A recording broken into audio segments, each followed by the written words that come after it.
एक चिड़िया की 6 बातें ध्यान से समझ लो, घर में कभी गरीबी नहीं आ सकती। नमस्कार प्रिय दर्शकों, दर्पण ज्ञान गंगा यूट्यूब चैनल में आपका फिर से स्वागत है।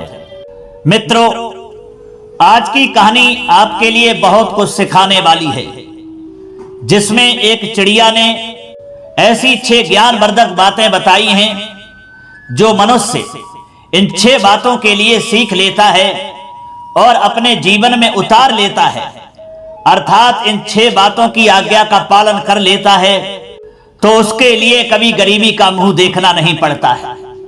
मान्यवर, याद रखिए, इस संसार में गरीबी एक वो शब्द है जिस मनुष्य के पीछे अगर गरीबी का शब्द लग जाता है तो उसकी जिंदगी दुखों से घिर जाती है। यानी अनेक तरह के दुख चारों ओर से उसे दबा लेते हैं। ना तो वह अपने जीवन में सही समय से रोटी खा पाता है, ना सही समय से खर्चा कर पाता है और ना मनचाही वस्तुओं को खरीद पाता है। मन की मन में ही रह जाती है। गरीबी एक वो शब्द है, याद रखिए बंधुओं। और गरीबी जिस मनुष्य के पीछे जुड़ जाती है तो उस गरीब इंसान के लिए यह समाज भी दुत्कार देता है, अपने पास उसे बैठने नहीं देता और आपकी ये समाज मुसीबत में कभी मदद भी नहीं करता। कहता है ये तो स्वयं ही भिखारी है, ये हमारा दिया हुआ कैसे चुका पाएगा। तो मान्यवर, मेरा तो यही कहना है कि गरीबी शब्द जो है इंसान के पीछे ना जुड़े और उसका जीवन जो है खुशियों से भरा रहे और सुख से व्यतीत करता रहे। तो इसके लिए एक चिड़िया ने 6 बातें ज्ञानवर्धक बताई हैं। जो ये 6 बातें मनुष्य अपने जीवन में उतार लेता है तो उसका जीवन जो है सुखमयी बन जाता है, अर्थात उसके घर में कभी गरीबी नहीं आ सकती। अब वो 6 बातें कौन सी हैं वो हम इस वीडियो में आपको हम एक कहानी के माध्यम से समझाएंगे। बस आपसे निवेदन है कि आप हमारी वीडियो की समाप्ति होने तक चैनल पर साथ साथ जुड़े रहें और कहानी के लिए ध्यान पूर्वक शुरू से अंत तक ही सुनें। तो चलिए दर्शक भाइयों, प्रारंभ करते हैं ये कहानी। प्रिय दर्शकों, प्राचीन समय की बात है। किसी नगर में एक बरगद का पेड़ था। उस पर एक चिड़ा और चिड़िया का जोड़ा रहता था। वह दोनों पति पत्नी बड़े ही खुले स्वभाव के थे, एक दूसरे से बड़ा ही प्रेम करते थे, एक दूसरे की हमेशा चिंता करते रहते थे, एक दूसरे से बहुत प्यार करते थे, साथ साथ बैठते थे। चिड़िया को भी अपने पति चिड़ा की बड़ी चिंता रहती थी और चिड़ा भी अपनी पत्नी चिड़िया के लिए नए नए प्रकार के दाना पानी लेकर आता रहता था। मान्यवर, एक दिन की बात है, दोनों पति पत्नी अपने घोंसले में बैठकर वार्तालाप कर रहे थे। तभी बातों ही बातों में दोनों के बीच में एक बहस आरंभ हो गई। एक बहस छिड़ गई। चिड़ा अपनी पत्नी से कहने लगा कि हे प्रिय, संसार में बुद्धि से बड़ा धन है और धन से कोई भी वस्तु मनुष्य खरीद सकता है, क्योंकि धन ही सब कुछ है। संसार में बुद्धि पीछे है।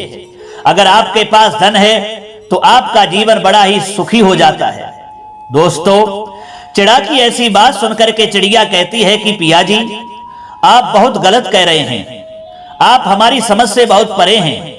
आप नहीं जानते, इस संसार में धन से बड़ी बुद्धि होती है, क्योंकि जिस इंसान के पास में बुद्धि नहीं है तो धन चाहे कितना भी हो, वह धन उसके किसी काम का नहीं होता है। बुद्धि ही संसार में श्रेष्ठ है। अगर मनुष्य के पास बुद्धि है तो वह कितना भी धन अर्जित कर सकता है। जिसके पास बुद्धि है उसे धन की कहीं कमी नहीं होती है। दोस्तों, अब तो इसी बात को लेकर के दोनों चिड़ा और चिड़िया आपस में झगड़ा करने लगते हैं। तब चिड़िया कहती है कि पिया जी, मैं आपको एक कहानी सुनाती हूं। उस कहानी के माध्यम से आपको समझ में आ जाएगा कि संसार में बुद्धि बड़ी है या धन बड़ा है। मान्यवर, अब चिड़ा कहता है कि हे प्रिय, तुम कहानी सुनाओ, मैं भी देखता हूं कि किस प्रकार बुद्धि धन से बड़ी हो जाती है। दोस्तों, अब चिड़िया जो है अपनी कहानी आरंभ करती है और कहती है कि पिया जी, हमारी कहानी को ध्यान से सुनना, अपना मन जो है कहानी से अलग मत हटाना। चिड़ा कहता है कि प्रिय, कहानी तो आरंभ कीजिए, मैं तुम्हारी कहानी ध्यान पूर्वक सुनूंगा।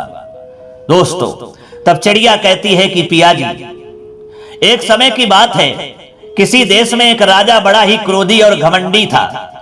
वह सोचता था कि मेरे पास अपार धन है और पैसे के बल से मैं कुछ भी कर सकता हूं। चाहूं तो इन बड़े बड़े पहाड़ों को तोड़कर समतल बना सकता हूं। मैं चाहूं तो अपने धन के बल से एक बड़ी सेना का निर्माण करके किसी भी राज्य पर चढ़ाई करके उसे जीत सकता हूं। धन में असीमित शक्ति होती है और मेरे पास धन की कोई कमी नहीं है, इसलिए मैं ही सर्वशक्तिमान हूं। मान्यवर, वह चिड़िया कहती है कि पिया जी, वह राजा धन को ही अपना पुत्र, स्त्री, माँ बाप और मित्र अर्थात रिश्तेदार मानता था। वह धन के नशे में ऐसा चूर था कि किसी को कुछ नहीं समझता था। उसके नगर की प्रजा भी उसके स्वभाव से बड़ी परेशान रहती थी, पर संयोग से उसे पत्नी बड़ी ही पढ़ी लिखी और बुद्धिमान मिली थी। उसे अपने पति का ये धन का नशा अच्छा नहीं लगता था। मान्यवर, याद रखिए, पति चाहे कैसा भी हो, अगर पति के अंदर बुद्धि नहीं है और उसकी स्त्री अगर बुद्धिमान है तो वह घर को संभाल ले जाती है। घर अगर उजड़ता है तो उजड़ने वाले रास्ते से हटा करके वह घर को सही रास्ते पर डाल देती है। बुद्धिमान स्त्री जिसके घर में आती है तो उसका घर जो है कभी बिखरता नहीं है, कभी उजड़ता नहीं है। इसलिए बताया है कि दो पति पत्नी में एक के अंदर तो बुद्धि होनी चाहिए, एक के अंदर बुद्धिमता होनी चाहिए। अगर दोनों ही बुद्धिमान हैं तो फिर बात ही अलग है, और अगर स्त्री बुद्धिमान नहीं है, पति बुद्धिमान है तो भी घर चल जाता है, और अगर पति बुद्धिमान नहीं है, स्त्री बुद्धिमान है तो भी घर जो है उसमें खुशियां बनी रहती हैं। इसलिए पति पत्नी दोनों के जोड़ा में एक का बुद्धिमान होना बहुत जरूरी है। चिड़िया कहती है कि पिया जी, उस राजा की पत्नी का मानना था कि दुनिया में सबसे बड़ा धन बुद्धि बल है। उस राजा की पत्नी का मानना था कि दुनिया में सबसे बड़ा धन बुद्धि बल है। बुद्धि से ही सारे काम हो सकते हैं, बुद्धि से ही धन को कमाया जा सकता है। आपके पास करोड़ों की दौलत हो और बुद्धि ना हो तो वह धन ज्यादा दिन तक नहीं ठहर सकता, और आपके पास धन ना हो और बुद्धि हो तो बुद्धि से मनुष्य स्वयं को धनवान बना सकता है। अब एक दिन की बात है, रानी ने अपने राजा को यही बात समझाई कि देखो महाराज, धन का इतना अहंकार ठीक नहीं होता है। दुनिया में धन बुद्धि से ही संचित हुआ है। मेरी दृष्टि में धन इतना श्रेष्ठ नहीं है जितनी की बुद्धि श्रेष्ठ है। धैर्य, सावधानी और सोच विचार कर कार्य करना, इन्हें ही उन्नति का मूल मंत्र कहा जाता है। बुद्धि ना हो तो भरे खजाने लुट जाते हैं, भरे खजाने खाली हो जाते हैं, लोग राजा से भिखारी बन जाते हैं। मान्यवर, रानी की इन बातों को राजा ने धन का अपमान समझा। उसे अपनी रानी पर बहुत बड़ा गुस्सा आया। कहने लगा कि प्रिय रानी, यदि तुम्हारी नजर में बुद्धि ही श्रेष्ठ है और धन कुछ भी नहीं है तो मैं ये देखना चाहता हूं कि बिना धन के तुम केवल बुद्धि से कैसे सुखी रह सकती हो। राजा ने नाराज होते हुए कहा कि रानी को अपने महल से निकालकर नगर से बाहर एक छोटे से घर में छोड़ दिया जाए। उनकी सेवा सहायता के लिए 2 दासियां भेज दी जाएं। मित्रों, राजा ने एक फूटी कौड़ी भी रानी को नहीं दी। उसके गहने जेवरात सब ले लिए और कहा कि प्रिय, अब जो करना है तुम्हें अपनी बुद्धि से ही करना है। देखते हैं तुम्हारी बुद्धि तुम्हें कितना धन कमा करके देती है, कैसे धनवान बना सकती है। मान्यवर, रानी को राजा के इस दुर्व्यवहार से बिल्कुल भी दुख नहीं हुआ। रानी ने क्या किया, जब उसे घर से बाहर निकाला गया तो एक लाल कपड़े में 2 ईंटें बांधकर और ऊपर अपना नाम लिख दिया, और फिर उसे ले जाकर नगर के एक सुनार के यहाँ उन ईंटों को गिरवी रख दिया। सुनार ने सोचा कि जब रानी का नाम इस पर लिखा है तो इसमें जरूर कोई कीमती सामान होगा। रानी ने उसके बदले में जितने पैसे जो थे मंगवाए थे, सुनार ने उतने ही पैसे दे दिए। दोस्तों, अब तो रानी ने उन पैसों से व्यापार शुरू कर दिया। थोड़े ही दिन में रानी ने अपने व्यापार से इतना धन कमा लिया कि सुनार का ऋण भी चुक गया और अपना व्यापार भी बड़ा कर लिया। उसी व्यापार से धन कमाकर रानी ने गरीबों के लिए मुफ्त अस्पताल, पाठशाला और अनाथालय खुलवा दिए। मान्यवर, नगर में जिस जगह रानी का वह घर बना हुआ था वहां धीरे धीरे और लोग बस गए। अब तो वहां बाजार बन गया, बड़ी बड़ी इमारतें खड़ी हो गई। वह जगह बहुत सुंदर लगने लगी थी उधर महल में राजा जब अकेला हो गया तो चालाक और चापलूस लोगों की टोली उसे हर समय घेरे रहती थी। महल में जब पहले रानी थी तो उसके सामने किसी की दाल नहीं गलती थी। अब तो उन्हें राजा को लूटने का मौका मिल गया था, क्योंकि रानी घर पर नहीं थी। मान्यवर, उन्होंने इस कदर लूटपाट मचाई कि थोड़े ही दिन में राजा का खजाना खाली हो गया। राज कर्मचारी लापरवाह हो गए, राजधन की चोरी होने लगी। नगर कार्य के पैसे बीच में ही हड़प लिए जाते थे। धन की कमी के कारण सिपाहियों को वेतन भी नहीं मिल पा रहा था। अपने राज्य की ऐसी दशा देखकर राजा को कुछ समझ में नहीं आ रहा था कि अब क्या किया जाए, क्या न किया जाए। एक दिन राजा साहब राजपाट को मंत्रियों के हाथों सौंपकर नगर में बाहर घूमने के लिए चले गए। चलते चलते उन्हें रास्ते में एक ठगों की नगरी मिली। उस नगरी में लुटेरे लोग जगह जगह रास्ते को घेर कर बैठे थे। राजा को देखकर एक हाथी वाला ठग जो था राजा के सामने आया और बोला, राजा साहब, मैं आपके पास ही आ रहा था। 3 साल पहले मैंने आपके यहाँ अपना एक हाथ 15,000 में गिरवी रखा था। आपके अपने रुपए ले लीजिए और मेरा हाथ मुझे लौटा दीजिए। दोस्तों, लुटेरे की चालाकी राजा नहीं समझ पाया। राजा कहने लगा, हाथ होगा तो किसी मंत्री को पता होगा, मुझे नहीं पता है। लुटेरा बोला, महाराज, मैंने अपना हाथ किसी मंत्री के पास नहीं, आपके पास रखा था। आप ही मेरा हाथ दीजिए, वरना मैं आपकी बहुत बदनामी करूंगा कि आपने मेरा हाथ नहीं दिया। दोस्तों, बदनामी के डर से राजा ने उस लुटेरे को 15,000 रुपए दे दिए और कहा कि अब जाओ और किसी से कहना मत। लुटेरा 15,000 रुपए लेकर बड़ा प्रसन्न हुआ और वहां से चलता बना। अब थोड़ी दूर आगे चलने पर राजा को एक और लुटेरा मिल गया जिसका एक पैर कटा हुआ था। वह भी कहने लगा, महाराज, मेरा एक पैर आपके पास गिरवी रखा हुआ है, आप अपने पैसे ले लीजिए और मेरा पैर मुझे वापस लौटा दीजिए। राजा ने उससे भी पीछा छुड़ाने के लिए 15,000 रुपए उसे देकर आगे बढ़ गया। इस तरह राजा को रास्ते में कई लुटेरों ने लूटा। धीरे धीरे दोस्तों, राजा के पास जो धन था वह खत्म हो गया था। अब तो राजा खाली हाथ हो गया। आगे चलते चलते राजा एक दूसरे देश में पहुंच गया। वहां की एक बड़ी ही दुष्ट और सुंदर राजकुमारी थी। उसका ये प्रण था कि जो कोई उसे जुए में हरा देगा उसी से उसका विवाह होगा। हारने वाले को वह राजकुमारी जेल में डाल देती थी। इधर उसके अंदर ये दुष्टता थी कि जो भी उससे जुआ खेलता था, जो हार जाता था, वह हारने वाले को राजकुमारी जेल में डाल देती थी। अब तक उसने कई राजाओं को अपने यहाँ कैद कर लिया था। वह राजकुमारी छल से राजाओं को जुआ में हरा देती थी और हारने वाले को बंदी बनाकर जेल में भर देती थी। सुंदर राजकुमारी की सरस सुनकर उस राजा के मन में भी उससे विवाह करने की इच्छा जागृत हुई। और जब वह राजकुमारी के साथ जुआ खेलने गया तो राजकुमारी ने उसे भी हरा दिया और शर्त के अनुसार उसे बंदी बनाकर जेल में डाल दिया। मान्यवर, अब तो राजा बहुत ही दुखी हुआ। सोचने लगा, मैं तो इस राजकुमारी से विवाह करने के लिए आया था, अब घर का ना रहा ना घाट का। उधर दोस्तों जब उसकी रानी को पता चला कि उसके पति को दूसरे देश में एक राजकुमारी ने बंदी बना लिया है तो उसे बड़ा दुख हुआ। अब वह अपने पति यानी नगर के राजा को छुड़ाने के लिए वहां से चल पड़ी।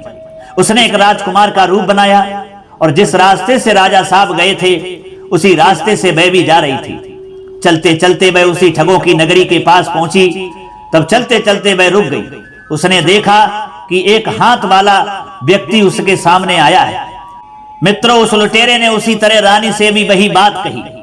इधर क्योंकि वह रानी अब राजा के भेष में थी तो ठग ने वही बात कही कि हे राजा साहब, मेरा एक हाथ मैंने आपके पास गिरवी रखा था, आप अपने पैसे लेकर मेरा हाथ लौटा दीजिए। मान्यवर, रानी बड़ी समझदार थी। वह समझ गई कि यह कोई धूर्त मालूम पड़ता है। रानी ने कहा, हाँ, हमारे पास बहुत से लोगों के हाथ गिरवी रखे हुए हैं, ऐसे तो क्या पता चलेगा कि कौन सा हाथ तुम्हारा है। तुम अपना दूसरा हाथ निकाल करके दे दो तो मैं तुम्हें उसी के जैसा दिखने वाला हाथ दे दूंगी। दोस्तों, रानी का जवाब सुनकर लुटेरे के पैर कांपने लगे। रानी ने फिर कहा, जल्दी करो भाई, दूसरा हाथ निकालो, वरना मैं अपने सिपाही से कहकर तुम्हारा हाथ निकलवा लूंगी। अब तो लुटेरा बहुत डर गया। उसने 15,000 रुपए रानी को दे दिए और क्षमा मांगकर वहां से चला गया।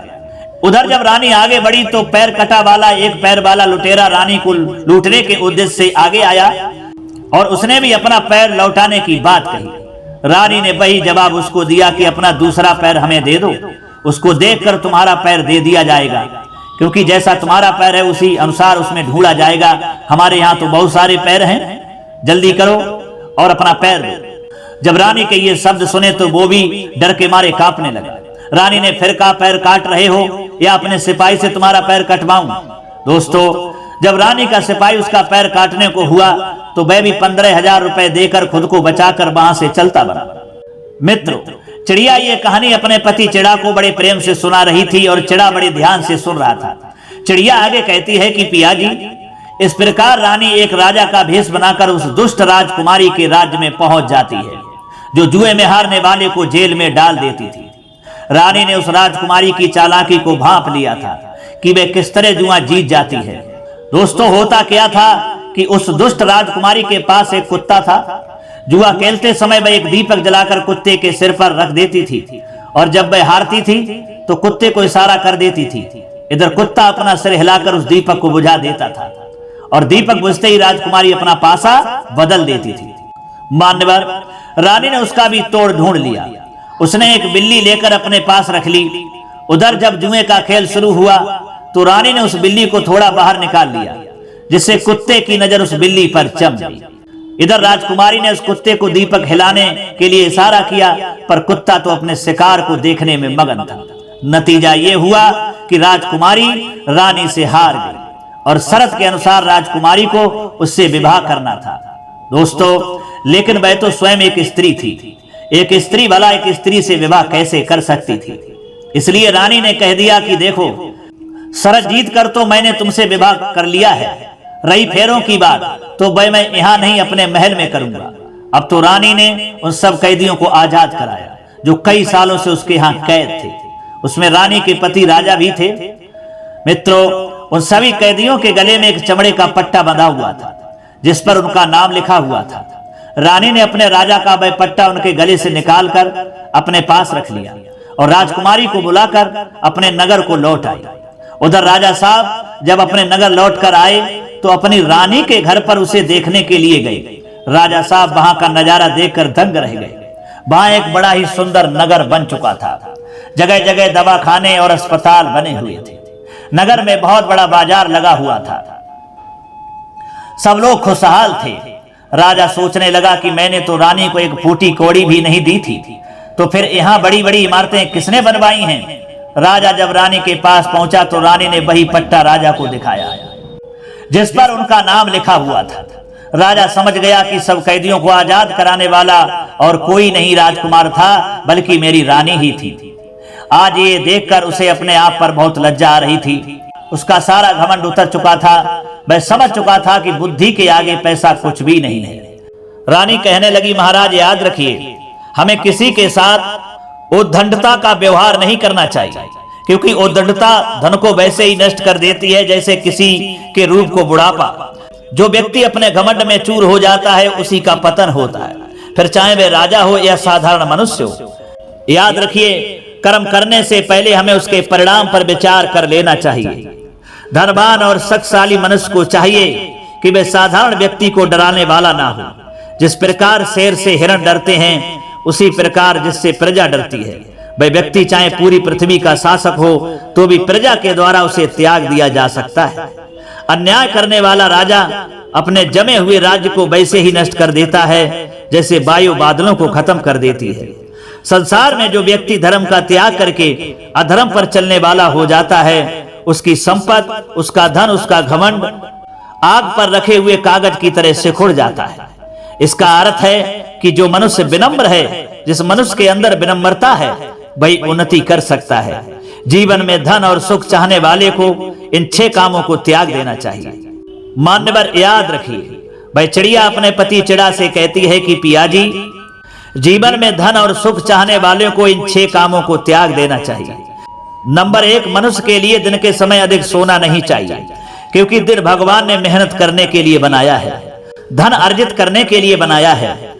और जो मनुष्य इस समय को सोने में बर्बाद कर देता है, उसका अतिशीघ्र पतन हो जाता है। और नंबर 2 घमंड। दोस्तों, घमंड और अहंकार मनुष्य को हमेशा नीचे खींचता है।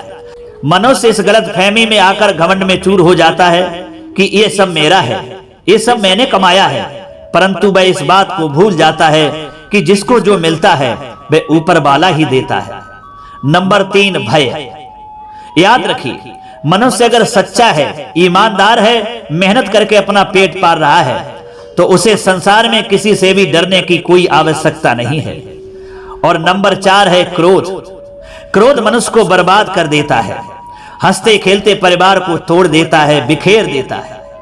क्रोध से मनुष्य सबसे अधिक नुकसान खुद को ही पहुंचाता है, क्योंकि क्रोध जो है मनुष्य के लिए स्वयं ही जला देता है, दूसरे का कुछ बिगाड़ नहीं पाता है। इसलिए किसी भी मनुष्य के लिए क्रोध नहीं करना चाहिए, बल्कि क्रोध को बहुत दूर त्याग देना चाहिए। चिड़िया कहती है कि पिया जी। नंबर 5 किसी भी कार्य को देरी से करना। दोस्तों, अगर व्यक्ति को पता है कि जो कार्य वह कर रहा है वह अच्छा है, उससे किसी को कोई नुकसान नहीं होगा, तो मनुष्य को उस कार्य में विलंब नहीं करना चाहिए। और नंबर 6 है नशा। मान्यवर, याद रखिए, मनुष्य को किसी भी प्रकार का नशा कदापि नहीं करना चाहिए, क्योंकि नशा जो है उसके घर को उजाड़ देता है, उसके घर को बर्बाद कर देता है। जो व्यक्ति नशा करता है उस घर में गरीबी जो है अपना प्रभुत्व जमा लेती है, उसके घर में कुछ नहीं रहता। घर का जितना भी धन होता है सब नशेबाजी में वह बर्बाद कर देता है। उसकी औलाद दुखों से घिर जाती है। एक दिन ऐसा आता है, यदि मनुष्य नशा को छोड़ता नहीं है तो उसकी औलाद भीख मांगने के योग्य हो जाती है। मित्रों, चिड़िया आगे कहती है कि पिया जी ध्यान से सुनना।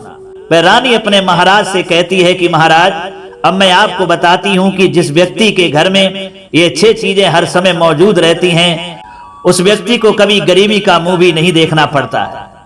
जो ये चीजें अपने घर में हर समय संभाल कर रखता है वह सदैव धनवान बना रहता है। पहली चीज है स्वच्छता, दूसरी चीज है अनुशासन, तीसरी चीज है प्रेम और अपनों से लगाव, और चौथी चीज है अतिथि का सत्कार, पांचवी चीज है बड़ों का आदर सम्मान, और अंतिम 6वीं चीज है छोटों से सलाह लेना।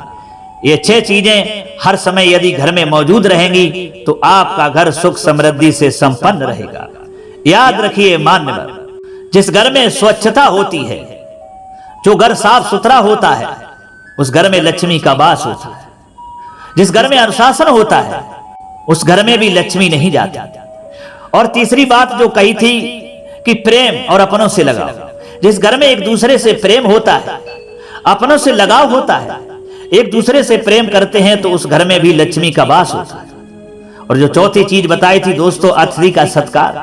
जिस घर में अतिथियों का सत्कार किया जाता है, सम्मान किया जाता है, अगर दरवाजे पर कोई अतिथि आ जाता है तो आदर से सम्मान करके उसे भोजन कराया जाता है, उसकी मदद की जाती है, तो वहां भी लक्ष्मी का वास होता है। और 5वीं चीज बताई थी बड़ों का आदर। जिस घर में बड़ों का आदर होता है, सम्मान होता है, छोटे बड़े एक दूसरे की इज्जत करते हैं, बड़ों के पैर छुए जाते हैं, उनकी सेवा की जाती है, तो उस घर में भी लक्ष्मी का वास होता है। और अंतिम जो 6ठी चीज बताई थी, छोटों से सलाह ले। दोस्तों मान्यवर, याद रखिए, जिस घर में छोटों से भी सलाह ली जाती हो, छोटों से भी राय मशवरा किया जाता हो, तो उस घर में भी लक्ष्मी छोड़ करके नहीं जाती। क्योंकि कुछ घरों के लोग ऐसे होते हैं, अगर छोटा बड़े को कुछ सीख देता है तो उन्हें बेइज्जती महसूस होती है। वह सोचते हैं कि ये हमसे कितना छोटा है और हमें ज्ञान दे रहा है, हमें सिखा रहा है। उसे डांटते हैं, तू हम जैसे बड़े आदमी को ज्ञान दे रहा है। यही तो उनकी भूल होती है, यह उनका अहंकार होता है। क्योंकि ज्ञान जो है दोस्तों, छोटे से भी लिया जा सकता है। ज्ञान छोटे बड़े से ताल्लुक नहीं रखता। ज्ञान तो किसी के पास भी हो सकता है, किसी में भी जागृत हो सकता है।